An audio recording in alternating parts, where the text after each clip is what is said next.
آپ کہتے ہیں ہم سلفی ہیں، سلف میں دکھا دو کسی عورت نے مردوں کی طرح نماز پڑھی ہے۔ امام بخاری نے صرف ایک خاتون کا تذکرہ کیا جو مردوں کی طرح نماز پڑھتی تھی، اس کا مطلب باقی ساری عورتیں عورتوں کی طرح نماز پڑھتی تھی۔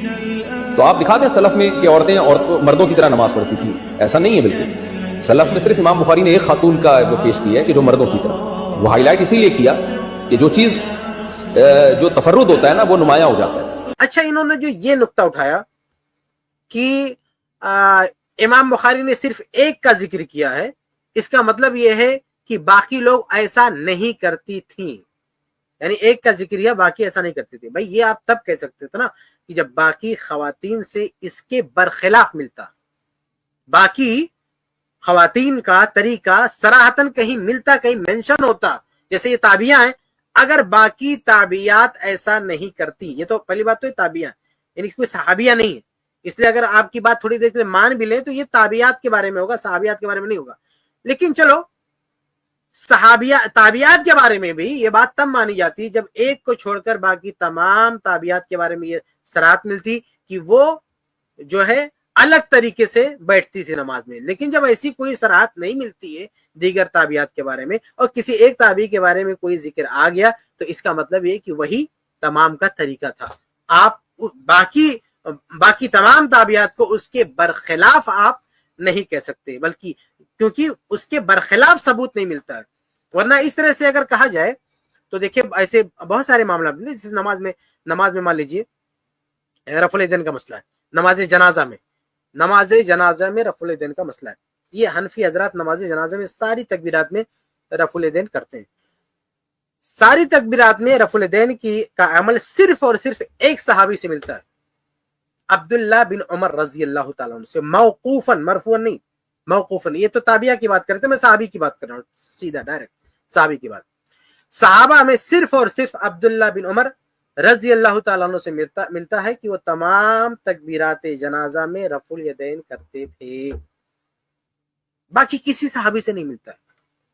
تو اب مفتی طارق مسعود کے اصول سے کیا یہ مان لیا جائے کہ یہ ان کا شاذ عمل تھا، صرف ان کا عمل تھا اور باقی کوئی بھی اس پر عمل کرنے والا نہیں تھا، باقی تمام کے تمام صحابہ رفع الیدین نہیں کرتے تھے؟ کیا یہ مان لیا جائے؟ اگر یہ مان لیا جائے تو پھر مفتی طارق صاحب کو بھی، مفتی طارق مسعود کے اس مسئلے میں بھی اعلان کرنا چاہیے کہ بھئی کوئی رفع الیدین جنازے کی تکبیرات میں کوئی رفع الیدین نہ کرے، ایک جو پہلی تکبیر اس میں رفع الیدین، باقی تکبیرات میں کوئی رفع الیدین نہ کرے، کیونکہ یہ صرف عبداللہ بن عمر سے منقول ہے، اور وہ اس لیے ہائی لائٹ کیا گیا کیونکہ دوسرے سارے صحابہ کے وہ برخلاف تھا۔ تو سارے صحابہ چونکہ رفع الیدین نہیں کرتے تھے اور یہ اکیلے کرتے تھے، اس لیے کیا کیا جائے، وہ جو دیگر صحابہ کرام کا طریقہ رفع الیدین نہ کرنے کا اس پہ عمل کیا جائے۔ تو بہرحال اس طرح سے نتیجہ نہیں نکالا جاتا ہے کہ کسی ایک صحابی سے کوئی روایت آ گئی یا کسی ایک تابعیہ کی کوئی بات آ گئی، صحابی یا صحابیہ کی بات آ گئی تو آپ کہیں گے نہیں اب باقی سب اس کے خلاف ہی کر رہے تھے تبھی ایک سے ملا ہے۔ یہ بالکل غلط، بلکہ یہ خود ایسی اصولوں کو فالو نہیں کرتے نا۔ بھائی یہ داڑھی کے مسئلے میں دیکھیے، داڑھی کے مسئلے میں یہ عبداللہ بن عمر رضی اللہ تعالیٰ عنہ کی دلیل لائیں گے کہ دیکھو وہ داڑھی کاٹتے تھے، ایک مشت کے بعد داڑھی کاٹتے تھے۔ تو کیا ہم یہ کہہ دیں کہ بھائی دیکھو یہ ہائی لائٹ ہو گئے، باقی سارے صحابہ کرام جو ہے داڑھی نہیں کرتے تھے؟ نہیں، دیکھیے ہماری یہ رائے ہے، ہمارا یہ موقف ہے کہ داڑھی کو نہیں کاٹنا چاہیے، اور ہم کہتے ہیں کہ انہی جو ہے صراحتاً جو ہے ایک دو صحابہ سے ملتا ہے داڑھی کاٹنے کا، باقی 5 صحابہ سے داڑھی نہ کاٹنے کا ثبوت ملتا ہے۔ باقی 5 صحابہ، چنانچہ المعجم الکبیر وغیرہ کی روایت ہے کہ 5 صحابہ کرام تھے جو اپنی داڑھی نہیں کاٹتے تھے۔ تو 2 سے ثبوت ملتا ہے داڑھی کاٹنے کا، 5 سے ثبوت ملتا ہے داڑھی نہ کاٹنے کا۔ باقی صحابہ کا کیا معاملہ ہے؟ باقی صحابہ کے بارے میں روایتیں خاموش ہیں، باقی صحابہ کے بارے میں ہمارے پاس کوئی روایت نہیں ہے۔ تو ہم صرف اتنا بات کر سکتے ہیں جتنے روایتیں ہیں ہمارے پاس۔ اس لیے اگر مفتی صاحب کی نظر میں یہ اصول ہے تو ہر جگہ اپلائی کریں نا، جہاں جہاں کوئی ایک صحابی کا عمل آ گیا یا ایک تابعی کا عمل آ گیا بول دے یہ شاذ ہے، باقی سب اس کے خلاف تھے۔ تو اسی مسئلے میں آپ طلاق کے مسئلے، یہ نماز میں بیٹھنے کے مسئلے میں آپ یہاں لا کے اصول فٹ کر رہے ہیں۔ اگر یہ اصول آپ کی نظر میں تو ان تمام مقامات پر جہاں کسی ایک صحابی سے کوئی بات آئی ہے یا کسی ایک تابعی سے کوئی بات آئی ہے اور آپ کے فتوے کا کوئی اور حمایتی، کوئی اور جو ہے موافق نہیں ملتا تو آپ کہہ دیجئے نا کہ یہاں پوری امت اس کے خلاف تھی، صرف ایک سے جو ہے ملتا ہے۔ تو بہرحال مفتی طارق مسعود صاحب نے اصل جو ہے طلاق کی بحث چھڑی ہے اور یہ کہا کہ سلف میں سے کسی سے نہیں ثابت ہے، غلط بات ہے۔ سلف میں سے تمام صحابہ سے ثابت ہے، عہد فاروقی سے پہلے، اور اس کے علاوہ جو مثالیں انہوں نے پیش کی ہیں اللہ کے نبی صلی اللہ علیہ وسلم سے اس میں جو ثبوت ملتا ہے ہم اس کو فالو کرتے ہیں. حدیثیں موجود ہے، جب حدیثیں موجود ہے تو وہ مرد کے لیے بھی ہے، خواتین کے لیے، سب کے لیے. تراویح کے مسئلے میں وہی ہے کہ الٹا بول رہے ہیں. تمام صحابہ سے جتنا ثبوت ہم کو ملتا ہے، صحابہ کرام سے وہ 8 رکعت ہی کا ثبوت ملتا ہے، لیکن یہ الٹا بول رہے ہیں. یعنی جو صحابہ کرام سے بھی اتفاق ثابت ہے، یہ دیکھیں تینوں مسئلوں میں صحابہ کرام سے بالاتفاق جو ہے بالاتفاق ایک ہی چیز ثابت ہے تینوں مسئلوں میں. دیکھیں طلاق کے مسئلے میں تمام صحابہ کا اتفاق ثابت ہے کہ 3 طلاق ایک ہوتی ہے، اس سے کسی کا اختلاف ثابت نہیں ہے. بعد میں جو کچھ ہے وہ قانونی مسئلہ ہے. تراویح کے مسئلے میں تمام صحابہ سے، جتنے بھی صحابہ سے ثبوت ملتا ہے، صرف یہ ملتا ہے، کیا ملتا ہے کہ 8 رکعت کے علاوہ کچھ نہیں ملتا ہے. نماز میں بیٹھنے کے تعلق سے کسی ایک بھی صحابیہ سے نہیں ملتا کہ مردوں کے خلاف وہ بیٹھی ہو. کسی ایک بھی صحابی سے نہیں ملتا کہ انہوں نے یہ فتویٰ دیا ہو کہ خواتین جو ہے، انہوں نے فتویٰ دیا ہو کہ خواتین مردوں سے الگ بیٹھی. مطلب تمام صحابہ کرام کا مسئلہ اللہ کے نبی صلی اللہ علیہ وسلم کی اتباع پر ہے، وہاں کسی ایک سے ثبوت نہیں ہے. تابعین کی انہوں نے مثال دی. تابعین میں امام نخعی رحمہ اللہ جو ہے یہ فتویٰ تھا ان کا کہ ایک عورت، صحیح سند سے ثابت ہے کہ ایک عورت مرد کی طرح ہی نماز میں بیٹھے گی، الگ نہیں بیٹھے گی. ایک مفتی صاحب نے جو یہ کہا کہ ایک عورت کا صرف ذکر ہے، بھائی اس ایک عورت پر دار و مدار نہیں ہے ہمارا جو مسئلہ ہے. وہ اصل چیز ہے کہ اللہ کے نبی صلی اللہ علیہ وسلم کا جو طریقہ ہے نماز کا، اسی طریقے کو فالو کرنا، یہ حکم ہے اللہ کے رسول کا. اگر مفتی صاحب کو ہمت ہو تو کہہ دیں کہ اس کے مخاطب خواتین نہیں ہیں، ہرگز نہیں، بلکہ اور دیگر معاملات میں. ایسا نہیں 2-3 معاملات میں یہ لوگ فرق کرتے ہیں، باقی معاملات میں کہاں سے دلیل آتے ہیں؟ خواتین کی کوئی دلیل نہیں ہے الگ سے. وہ جو مردوں کی دلیل ہے وہی خواتین کے لیے بھی دلیل ہے. یہاں پہ ایک مثال انہوں نے دی ہے مفتی طارق مسعود صاحب نے کہ امام بخاری رحمہ اللہ نے ایک خاتون کا ذکر کیا. میں واضح کر دوں کہ وہ خاتون صحابیہ نہیں ہے بلکہ تابعیہ ہیں. اور یہ بات میں نہیں کہہ رہا ہوں، بلکہ امام ابن حجر رحمہ اللہ نے صحیح بخاری کی شرح کرتے ہوئے فتح الباری میں جو ام دردہ کا لفظ ہے، تو ام دردہ صحابیات میں سے بھی ہے، لیکن یہاں مقہول کی سند میں جو ام دردہ ہے وہ صحابیہ مراد نہیں ہے بلکہ اس سے مراد تابعیہ ہے. تو تابعیہ سے یہ روایت امام بخاری رحمہ اللہ نے ان کے حوالے سے نقل کی ہے کہ وہ مردوں کی طرح سے بیٹھتی تھی. پہلی بات یہ، یعنی یہ وضاحت میں اس لیے کر رہا ہوں کہ صحابیات میں سے کسی بھی صحابیہ کے تعلق سے یہ بات نہیں ہے، یہ تابعیہ کے تعلق سے. اور تابعین کے بارے میں جو ہے، تابعین کے بارے میں یہ حضرات کہتے ہیں کہ اس کا کوئی اعتبار ہی نہیں ہے، اس کو دلیل نہیں مانتے. صحابہ کرام کے بارے میں بات ہوتی ہے کہ اگر وہ کوئی بات کہیں تو حجت ہے کہ نہیں، لیکن تابعین کے بارے میں یہ لوگ اس کو حجت نہیں مانتے. دوسری بات یہ ہے کہ یہ جو مفتی صاحب نے کہا کہ صرف ایک عورت سے ایسا ثابت ہے، بھائی ہماری دلیل کوئی تابعی عورت نہیں ہے. ہماری دلیل کیا ہے؟ قرآن اور حدیث ہے. اور قرآن حدیث کو سمجھنے کے لیے صحابہ کرام کا جو ہے فہم ہے. اور اللہ کے نبی صلی اللہ علیہ وسلم نے کیا فرمایا کہ صلو کما رأیتمونی اصلی. اور نماز کے مسئلے میں تو سب سے اہم چیز کیا ہے کہ نماز کے مسئلے میں خاص تاکید کیا ہے کہ صلو کما رأیتمونی اصلی، کہ تم نماز ویسے پڑھو جیسے مجھے پڑھتے ہوئے دیکھتے ہو. یہ قول، یہ خطاب کس سے ہے؟ کیا خواتین سے نہیں ہے؟ کیا صرف مردوں سے ہے؟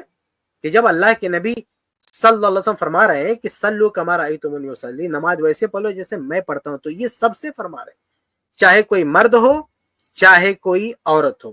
تمام مرد خواتین سب پر یہ لازم ہے کہ وہ اللہ کے نبی صلی اللہ علیہ وسلم کی طرح نماز پڑھیں گے. اور اصل جو نماز ہے نا، کسی بھی حدیث سے، کسی بھی صحیح حدیث سے قطعاً ثابت ہے، اور نہ کسی صحابی سے، نہ کسی صحابیہ کا فتویٰ ثابت ہے کہ مرد اور عورت کی نماز میں فرق ہے. جو فرق یہ لوگ اپنی کتابوں میں پیش کر کے یہ لوگ پیش کرتے ہیں، اور کچھ تو جھوٹی روایتیں پیش کرتے ہیں اور کچھ ایسی چیزیں پیش کرتے ہیں جس کا تعلق نماز سے نہیں ہے.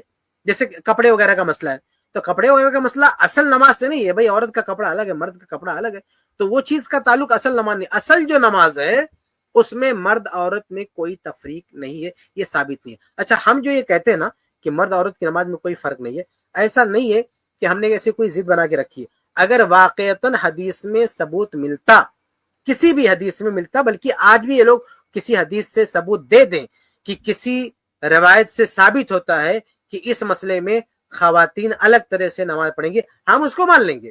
ہم نے کوئی قسم نہیں کھائی ہے کہ مرد عورت کی نماز میں فرق مل گیا تو بھی ہم نہیں مانیں گے. آپ کہیں بھی دکھا دیجئے تو ہم اس کو ماننے کے لیے تیار ہیں.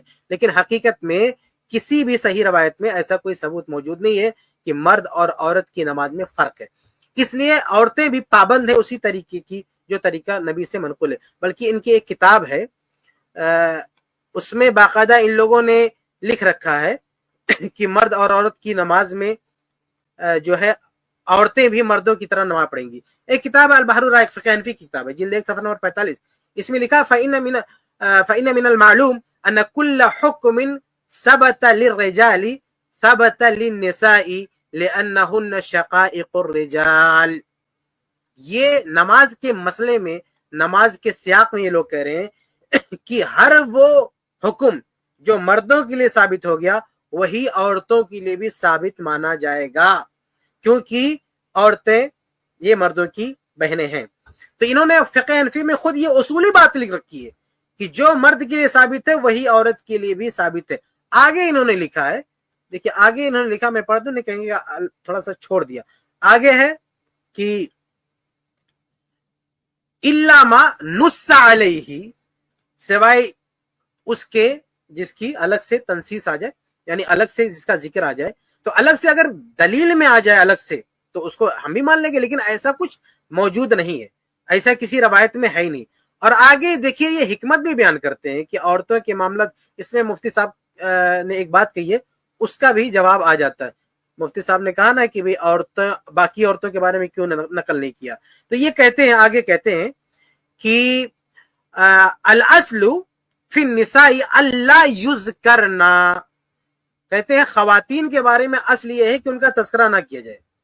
کہتے ہیں کہ خواتین کیا کرتی کیا نہیں کرتی اس کا ذکر نہیں کرنا چاہیے، اصل یہ ہے کہ اس کے بارے میں کوئی ذکر نہ ہو۔ لأن مبنى حالہن علی الستر، کیونکہ ان کا معاملہ یہ ہے کہ بھئی پردہ کیا جائے، ان کو پردے میں رہا جائے، ان کو چھپ کے رہنا چاہیے، پردے میں رہنا چاہیے، تو وہ کیا کرتی ہیں کیا نہیں کرتی ہیں ان کی کیفیات کا معاملہ ذکر نہ کرنا یہی اصل ہے۔ جزاک اللہ خیرن شیخ کفایت اللہ سنابلی حفیظ اللہ، جزاک اللہ خیرن I+ کی پوری ٹیم کو۔ آپ سن رہے تھے مفتی طارق مسعود صاحب کے اعتراض کا جواب شیخ کفایت اللہ سنابلی حفیظ اللہ سے۔ شیخ کفایت اللہ نے بہت اچھی طریقے سے مفتی طارق مسعود صاحب کو جواب دیا کہ اہل حدیث اگر سب خود کو سلفی کہتے ہیں تو وہ سلف صالحین کے طریقے منہج پر بھی ہے اور ان کے فہم پر بھی ہے، اور مفتی طارق مسعود صاحب کو اس بات کا جواب دیا گیا کہ عورت اور مرد کی نماز میں کوئی فرق نہیں ہے،